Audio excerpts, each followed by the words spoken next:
I never thought one sentence could shatter my entire reality. But the night my wife's best friend leaned in and whispered, "You don't even know half the truth," my whole life stopped. I'm sharing this because if you've ever trusted someone so deeply that you ignored the signs, you need to hear my story.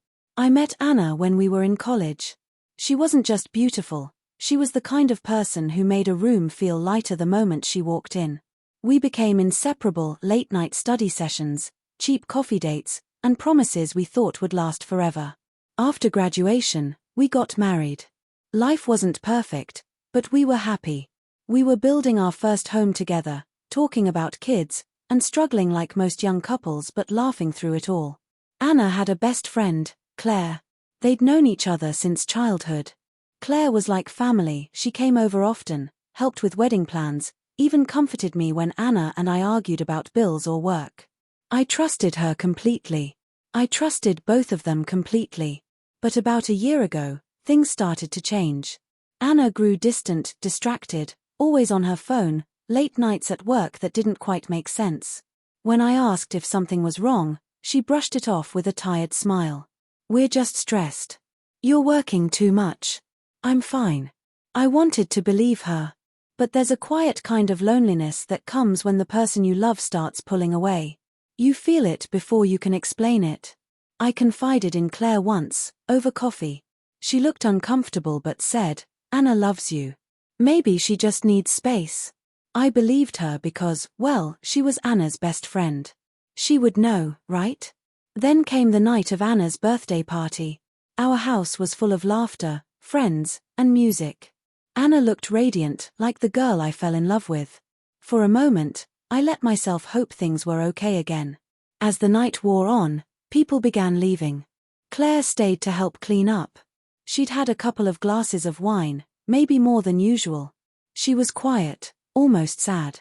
When Anna went upstairs to change, Claire stayed behind with me in the kitchen. She looked at me, eyes glossy, and whispered, almost like she wasn't supposed to say it, "You don't even know half the truth." My heart stopped.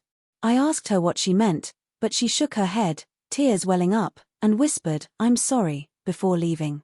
I stood there frozen, confusion, fear, and a gnawing sense that something terrible was about to unravel. That night, I couldn't sleep. Claire's words echoed in my head. I checked Anna's phone while she slept, something I had never done before. My hands trembled as I opened her messages. At first, it looked harmless: work chats, group texts. But then I found a hidden folder in her photo app. It was full of pictures. Pictures of Anna, with someone I recognized. Her boss. Photos from hotel rooms, private trips I thought were work conferences. Messages full of affection, jokes about how I was too trusting. My stomach turned so violently I had to run to the bathroom. I remember sitting on the cold tile floor, shaking, trying not to wake her. The woman I loved, the one I had built my life with, was living another life behind my back. And Claire knew.